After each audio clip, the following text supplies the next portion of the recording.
আমার কাছে আছে এমন একটা ফোন যেটা দাবি করছে 30,000 টাকার মধ্যে ফ্ল্যাগশিপ লেভেলের পারফরমেন্স দেওয়ার। এটা হলো বন্ধুরা নতুন iQOO Neo 10। আজকে আমরা এর আনবক্সিং দেখবো, তার সাথে দেখবো ডিজাইন কেমন, ডিসপ্লে কেমন, গেমিং কেমন চলছে, মানে iQOO বলে কথা, জলওয়া আমারা। আর লাস্টে আমরা বাইরে বেরিয়ে এর ক্যামেরাও টেস্ট করব। আমাদের দাবি সিম্পল, 30,000 টাকার মধ্যে একটা সলিড ফোন চাই। সেটা হয় কিনা এবার সেটাই দেখা যায়। ফার্স্ট অফ অল বক্সের লুকটাই ভাই খতরনাক আছে ভাই, কালোর ওপরে আলাদা লেভেলের বক্সের লুকটা লাগছে। আর বক্স খোলার সাথে সাথেই তোমরা দেখতে পেয়ে যাবে ফোনের কালারটাও খুব ইন্টারেস্টিং। ফোনটা আমরা দেখবো, বাট তার আগে ফোনটা সাইডে রেখে আমরা আর ভেতরে কি কি পাচ্ছি সেগুলো দেখবো। ভেতরে থাকছে একটা ক্লিয়ার কেস, তার সাথে কিছু কাগজপত্র যেগুলো আমরা অ্যাজ ইউজুয়াল ইগনোর করবো, আর থাকবে সিম ইজেক্টর টুল, নাইস। বাট তার সাথেও আছে একটা বিশাল বড় চার্জার। কত ওয়াটের কি চার্জার পাচ্ছ আর এর ব্যাটারি লাইফ কেমন সেটা আমরা লাস্টে দেখবো সারাদিন ইউজ করার পর। এবার ফাইনালি পালা আমাদের ফোনের ডিজাইনটা রিভিল করার। আর ভাই ডিজাইনটা জাস্ট দেখো একবার, আলাদা লেভেলের কিন্তু ডিজাইনটা লাগছে। তার সাথে এখানে যদি দেখো নিও ব্র্যান্ড করা আছে, যেটা হালকা টিল্ট করলে তুমি দেখতে পাবে। টোটাল দুটো কালারে পাবে, একটা হলো ইনফার্নো রেড আর একটা হলো টাইটেনিয়াম ক্রোম। থিকনেসের দিক থেকেও এটা মাত্র 8.09 মিলিমিটারের থিকনেস, আর ওয়েট মোটামুটি 206 গ্রাম। এই ফোনটার থিকনেসের কথা আমি কেন বললাম, কারণ এটা হলো ইন্ডিয়ার স্লিমেস্ট স্মার্টফোন উইথ 7000 mAh এর ব্যাটারি। মানে ভাই 7000 mAh এর ব্যাটারি আছে এর ভেতরে। আজকে যখন ফোনটা আমরা সারাদিন ইউজ করব, গেমিং বলো, ক্যামেরা বলো, ভিডিও দেখা বলো, সবকিছু করার পরে কতটা ব্যাটারি বেঁচে থাকে সেটাই হলো দেখার বিষয়। আর এর পেছনের যদি ক্যামেরা মডিউলটা দেখো, এটা কিন্তু iQOO 13 এর যে ফ্ল্যাগশিপ যে ডিজাইনটা আছে সেটা কিন্তু মাথায় রেখে বানানো হয়েছে। আর ইনফার্নো রেড যার এই ডুয়াল টোন লুকটা তুমি পাবে, এটা কিন্তু একটা রেসিং ট্র্যাকের থেকে ইন্সপায়ার্ড হয়ে নেওয়া হয়েছে। এতে আমরা IP65 এর রেটিং পাচ্ছি, যার মানে এই বৃষ্টি হালকা যে হঠাৎ করে বৃষ্টি চলে আসছে, সেই বৃষ্টি থেকে তো প্রোটেক্টেড আছেই। আর এতে কিন্তু আমরা ডুয়াল স্টেরিও স্পিকারও পাচ্ছি। এত বড় ব্যাটারি, তার সাথে এত কিছু থাকা সত্ত্বেও কিন্তু NFC-ও তুমি পাবে। ছোট্ট করে জায়গা ছিল, NFC ঢুকিয়ে দিয়েছে। ফোন আমরা সেট আপ করে নিই, বাট তার আগে বলতে চাই প্রথম জিনিস যেটা আমার চোখে পড়ছে সেটা হলো থিন বেজেল। এতে আমরা 1.54 মিলিমিটারের আলট্রা থিন বেজেল পাচ্ছি, আর যেটার জন্য এতে যদি তুমি কন্টেন্ট দেখো তাহলে কিন্তু আলাদাই ইমার্সিভ ফিল পেতে চলেছো। বন্ধুরা ফোন আমাদের অন হয়ে গেছে, আর এর ডিসপ্লেটা দেখো 6.78 ইঞ্চের 1.5K অ্যামোলেড ডিসপ্লে। এতে আমরা 1260x2800 এর কিন্তু রেজলিউশন পাচ্ছি, যেটা মারাত্মক ভাই, কন্টেন্ট সেরা চলছে এতে। শুধু তাই না, যদি স্মুথনেসের দিক থেকে দেখো তাহলে এতে আমরা কিন্তু 144 হার্টজের রিফ্রেশ রেট পাচ্ছি। যারা গেম খেলে তারা জানবে যে 144 হার্টজে কি লেভেলের স্মুথ গেম চলে কিন্তু। আর যদি এর ব্রাইটনেসের কথা বলি, তাহলে এতে কিন্তু আমরা 2000 নিটসের হাইয়েস্ট ব্রাইটনেস মোডে পাচ্ছি, তার সাথে লোকাল পিক ব্রাইটনেস হলো 5500 নিটস। ভাই ইনডোরে তো কোনো সমস্যা নেই, ফুল ব্রাইটনেস করতেও হবে না। আউটডোরে যখন তুমি ইউজ করবে তখন কিন্তু ব্রাইটনেসটা অ্যাকচুয়ালি কাজে আসে, কারণ তখন ব্রাইট যদি ভালো না থাকে তাহলে আউটডোর ইউজ করতে পারবে না, এত রিফ্লেকশন আসবে। বাট iQOO Neo 10 এর ক্ষেত্রে আমরা বাইরে গিয়ে টেস্ট করে দেখেছি, কোনো অসুবিধা নেই। আন্ডার দ্য সানলাইট ইজিলি তুমি পুরো একদম পরিষ্কার দেখতে পাবে তোমার ডিসপ্লে। দেখো 1.5K অ্যামোলেড ডিসপ্লে, তার উপরে HDR-ও সাপোর্ট করে। তো যদি তুমি ইউটিউব বা নেটফ্লিক্সে HDR কন্টেন্ট দেখো তখন কিন্তু চুমু লাগবে পুরো। আর প্রোডাকশনের দিক থেকে এতে আমরা স্কট এক্সেনসেশন UP গ্লাস পাচ্ছি, যেটা ডিসপ্লেটাকে আরো মজবুত আর ডিউরেবল বানিয়ে দেয়। এবার কথা বলে নিই এর পারফরমেন্সের ব্যাপারে, যাতে আমরা এতে গেমিং টেস্টটা করতে পারি। আর তারপরে এর যে পেছনের ক্যামেরা আছে তাতে কেমন ছবি উঠছে আমরা অ্যাকচুয়াল প্র্যাকটিক্যালি তুলে দেখবো। আর এত কিছু করার পরে লাস্টে ব্যাটারি কত পার্সেন্ট বাকি থাকছে সেটাও দেখার বিষয়। iQOO Neo 10 হলো মোস্ট পাওয়ারফুল স্মার্টফোন পার্টিকুলার এই সেগমেন্টে, কারণ এতে তুমি ডুয়াল চিপ সেটআপের অপশন পাচ্ছ, যেখানে first of all Snapdragon 8S Gen 4 তো থাকছেই, তার সাথে কিন্তু এতে ইনহাউস ডেভেলপড সুপার কম্পিউটিং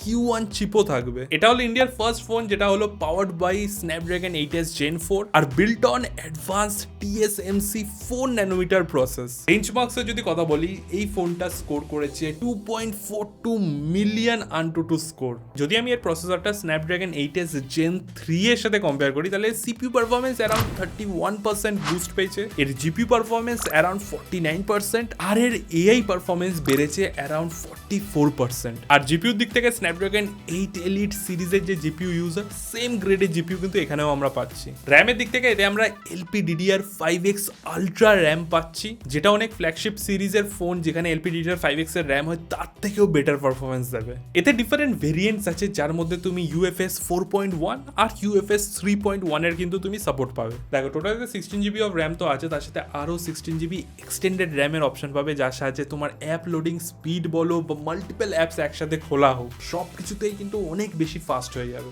আর এতে যে সুপার কম্পিউটিং চিপ Q1 আছে, এটা কিন্তু তোমার গেমিং পারফরমেন্স আরো ইমপ্রুভ করে দিচ্ছে, যেখানে তুমি 360 হার্টজ এর টাচ স্যাম্পলিং রেট পাবে আর 3000 হার্টজ এর ইনস্ট্যান্ট টাচ স্যাম্পলিং রেট, যার জন্য গেমিং পারফরমেন্স ভাই আলাদা লেভেলের যাবে। ফার্স্ট অফ অল তোমাদেরকে BGMI দেখায়। BGMI এর এইগুলো হলো কারেন্ট সেটিংস। গ্রাফিক্স একদম স্মুথ রাখা হয়েছে, তার সাথে একদম ম্যাক্সিমাম যে ফ্রেম রেটটার অপশন আছে সেটা আমরা সিলেক্ট করেছি। আর ভাই 144 হার্টজে যখন BGMI খেলা হচ্ছিল, মানে নর্মাল মুভমেন্টসও এত স্মুথ, তার উপরে ফাইটিং হলে তো আর কিছু বলার নেই ভাই। পুরো টানা 1 আওয়ারও যদি তুমি BGMI খেলো 144 FPS স্টেবল পাবে। আর সব থেকে বেস্ট ব্যাপার হলো out of the box BGMI তে তুমি 120 FPS এর কিন্তু সাপোর্ট পেয়ে যাবে। এবার দেখো এত সুন্দর ডিসপ্লে, অ্যামোলেড ডিসপ্লে বলে কথা, তার সাথে তোমার 144 হার্টজ, তার উপরে হাই FPS এ গেম চলবে, তো ফোন গরম হওয়ার কিন্তু একটা ভয় থাকে। সেই ক্ষেত্রেও চাপ নেই, কারণ এতে 7000 মিলিমিটার স্কোয়ারের ভেপার চেম্বার পাবে, যেটা ইন্টেন্স গেমিং এর টাইমে কিন্তু তোমার ফোনটাকে ঠান্ডা রাখবে। এবার গেম মোড তো প্রায় সব ফোনেই থাকে সব রকম সেগমেন্টে। এতে কিছু এক্সট্রা আর ইউনিক জিনিস আছে যেগুলো আমি তোমাকে বলছি। মেনলি এই তিনটে জিনিস যেটা ইউনিক আছে গেমিং রিলেটেড। নাম্বার 1 হলো গেম সুপার রেজলিউশন, যার সাহায্যে তোমার একটা গেম আরো বেশি ভাইব্রেন্ট, শার্প, তার সাথে ক্ল্যারিটি আর কন্ট্রাস্টও বেড়ে যাবে। তো তোমার গেমের যে গ্রাফিক্সটা আছে সেটা আরো বেশি ইমপ্রুভড আর আরো বেশি হাই কোয়ালিটি তোমার লাগবে। নাম্বার 2 হলো তো এতে বাইপাস চার্জের অপশন আছে, যার সাথে চার্জিং দিতে দিতে ফোন গরম হবে না। আর নাম্বার 3 যেটা হলো নতুন ফিচার্স এর গেম বক্সের ভেতরে। এখানে আমরা BGMI তো খেলেছি, BGMI ডিফারেন্ট গেম মোডসও খেলেছি, তার সাথে কিন্তু আমরা ফ্রি ফায়ারও খেলেছি। আর ভাই ফ্রি ফায়ার নিয়ে তো কোনো কথা হবে না ভাই, ফুল একদম হাইয়েস্ট গ্রাফিক্সে হাইয়েস্ট একদম FPS এ খেলা হয়েছে। আর ফ্রি ফায়ার বিশাল স্মুথ চলেছে। বিশ্বাস করো যখন কোনো গেম মানে সেম গেম যেটা তুমি বারবার খেলেছো, সেই গেমই যখন অনেকক্ষণ ধরে স্মুথ চলে না, আলাদাই ভাই এনজয়মেন্ট লাগে সেই গেমিং সেশনে। এবার দেখো iQOO ফোন গেমিং এর জন্য বেস্ট, সেটা আমরা জানি।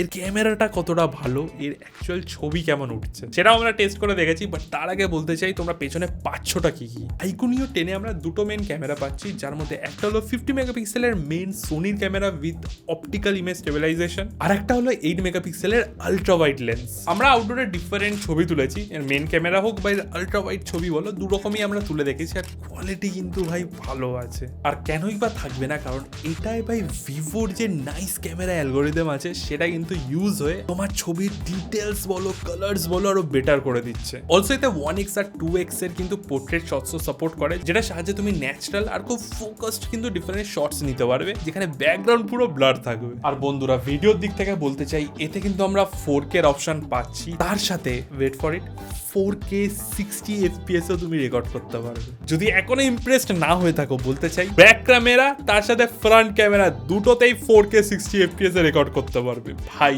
এটা 30,000 টাকার বাজেটের ফোনে কিন্তু আলাদা লেভেলের ফিচার। আর ভাই ভিডিওর কোয়ালিটির যদি কথা বলি, ভিডিওর কোয়ালিটি কিন্তু সেই লেভেলের আছে। এখন 4K 60 FPS এ রেকর্ড হচ্ছে ব্যাক ক্যামেরা দিয়ে। অলসো যদি ফ্রন্ট ক্যামেরা নিয়ে একটু ব্লগিং শগিং করতে চাও, তাতেও কোনো চাপ নেই, ফ্রন্টেও ভাই 4K 60 FPS একদম রেকর্ড হবে। জাস্ট দেখো কোয়ালিটিটা। বাই দ্য ওয়ে ফ্রন্টে কিন্তু আমরা 32 মেগাপিক্সেলের ক্যামেরা পাচ্ছি, যেটা কিন্তু সেলফি বেশ ভালোই তোলে। মানে সেলফি যদি তুলতে পারো তাহলে ভালো উঠবে সেলফি। এবার ভাই এর ব্যাটারির কি কামাল সেটা আমি বলবো, তার সাথে সারাদিন ইউজ করার পরে কত % ব্যাটারি বেঁচে থাকে সেটাও আমি দেখাবো। বাট তার আগে বলতে চাই এর সফটওয়্যারের কথা, কারণ ভাই শুধু হার্ডওয়্যার ভালো থাকলে হবে না, সফটওয়্যারও ভালো থাকতে হবে, আর এতে ভালো AI ফিচার্সও থাকতে হবে।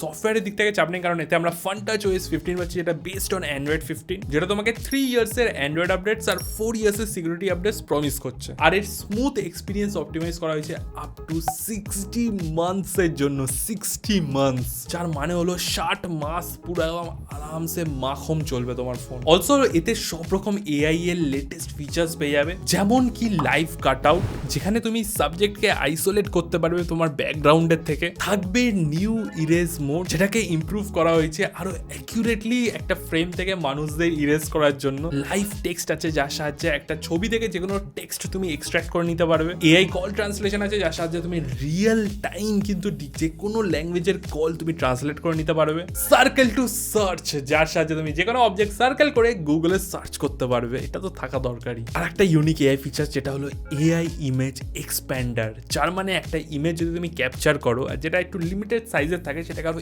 এক্সপ্যান্ড করতে পারবে এআই এর সাহায্যে। বেসিক্যালি জেনারেটিভ ফিল তোমার ছবিটাকে আরো বড় করে দেবে যদি তুমি সেই বড় পার্টটা ক্যাপচার নাও করে থাকো। তার উপরে এতে তুমি গুগল জেমিনাই পাচ্ছ যেটার সাহায্যে তুমি আরো বেশি অ্যাডভান্সড আর পার্সোনালাইজড এআই কিন্তু তুমি এক্সপিরিয়েন্স করতে পারবে। কানেক্টিভিটির দিক থেকে এতে 24 অ্যান্টেনাস অ্যারাউন্ড দ্য ফোন প্লেস করা আছে যার সাহায্যে তুমি একটা স্ট্রং আর রিলায়েবল কানেকশন পাবে। ওয়াইফাই 7 হোক বা ব্লুটুথ 5.4 দুটোই তুমি এতে পাবে। আর এতে 5G সাপোর্ট পাবে উইথ 16 ডিফারেন্ট ব্র্যান্ডস, যেটার সাহায্যে তুমি কিন্তু ভালো ইন্টারনেট স্পিড পাবে। এবার যদি ফাইনালি এর ব্যাটারির কথা বলি তাহলে ইন্ডিয়ার স্লিমেস্ট ফোন যার মধ্যে 7000 mAh এর silicon blue volt battery pack করা হয়েছে। আর এর যে চার্জার আছে এটা 120 ওয়াটের কিন্তু ফ্ল্যাশ চার্জার যেটা ফাস্ট চার্জিং সাপোর্ট করে। 1% থেকে 50% জাস্ট 19 মিনিটসে চার্জ করে দেবে আর মাত্র 36 মিনিটসে একদম ফুল চার্জ করে দেবে। অলসো এটা 10 ওয়াটের কিন্তু রিভার্স চার্জিং ও সাপোর্ট করে যার সাহায্যে তুমি তোমার অন্য কিছু চার্জ করতে পারবে। আরে ভাই এত বড় ব্যাটারি আছে এতে, ফোন দিয়ে তুমি অন্য কিছু চার্জে লাগিয়ে দাও ভাই, কোনো চাপ নেই।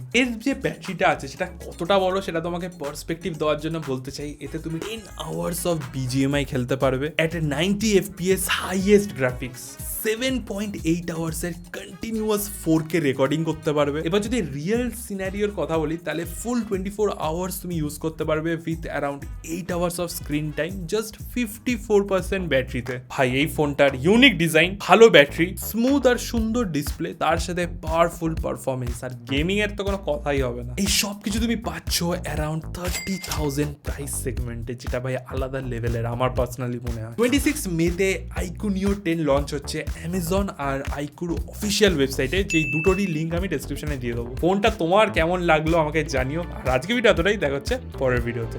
বাই।